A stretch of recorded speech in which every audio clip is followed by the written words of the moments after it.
Take a look at this portrait. This is Richard Wagner, a composer famous for his massive mythological epics. But long before those masterpieces, he wrote a strange early opera called Die Feen, or The Fairies. The premise revolves around a fairy who is willing to give up her immortality because she fell in love with a human man. Her name is Ada. She loves a mortal named King Arundel. But stepping down from the divine realm to join the humans isn't as simple as just making the choice.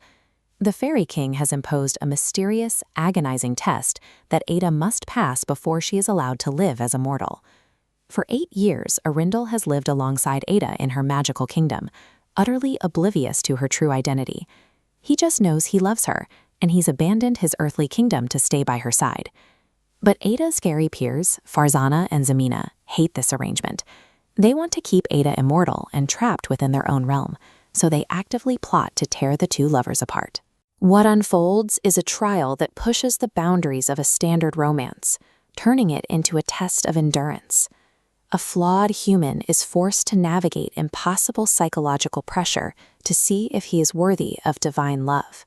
The pressure starts when Arundel's earthly friends finally track him down in the fairy realm. Knowing he won't leave willingly, they resort to magical manipulation. They disguise themselves. One takes the form of a holy priest, and another appears as the ghost of Arundel's deceased father. Through these terrifying apparitions, they guilt the king into remembering that his homeland of Tremond is currently being ravaged by war. The weight of his earthly duties crushes him. Overwhelmed by the news, Arundel agrees to leave his magical sanctuary and return home. But before he goes, Ada confronts him with a heartbreaking ultimatum. This diagram shows the exact terms of the magical contract she forces upon him. First, Arundel must endure whatever horror she subjects him to the following day.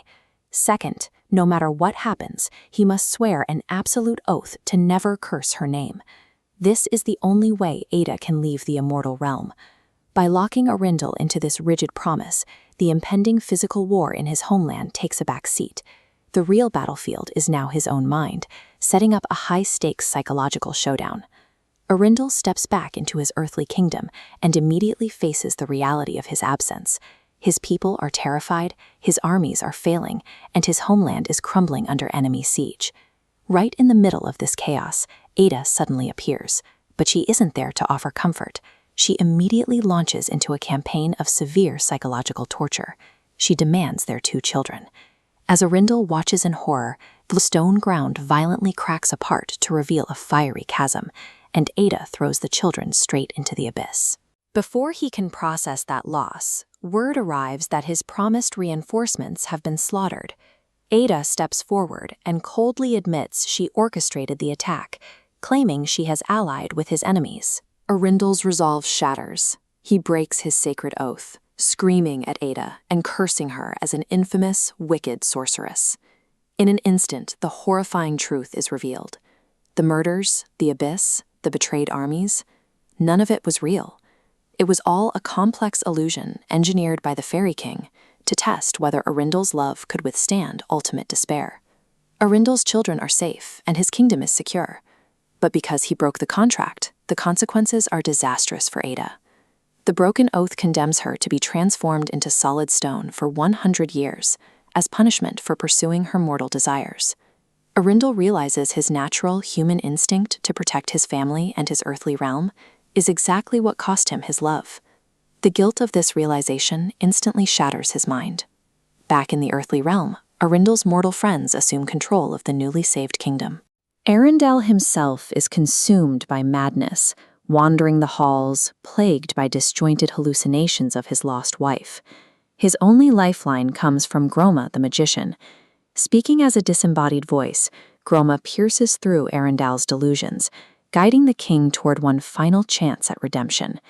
Arundel must descend into the dark, chaotic chasm of the underworld to find Ada. He's escorted by Farzana and Zemina, the deceitful fairies, who eagerly lead him into danger, fully expecting the journey will kill him. They immediately face physical trials. Under Groma's invisible direction, Arundel wields a glowing magical shield and a heavy sword, hacking and bashing his way through waves of earth spirits and towering brazen men that guard the cavern. He manages to survive the cavern's physical guardians, but swinging a sword and blocking with a shield can only get a mortal so far. Brute force is entirely useless when it comes to actually breaking a fairy curse. Arundel finally reaches the inner sanctuary. There, he finds Ada completely encased in cold stone. He quickly realizes his magical weapons have no power here. The fairies explain the stakes. If he fails to disenchant the stone right now, his punishment for trespassing is eternal. He will be petrified right beside her forever. Just as his courage begins to falter, Groma's voice rings out one last time. He instructs Arundel to cast aside his sword and shield and instead take up a magical lyre. Channeling his grief and devotion into the strings, Arundel begins to play. Through the power of song and human emotion, he shatters the rocky prison and frees Ada from the stone. The Fairy King witnesses this act of love and is moved. Seeing that a mortal could achieve such a profound connection, he officially grants Arundel the gift of immortality. Arundel hands over his earthly crown to his mortal friends and remains in the fairy realm.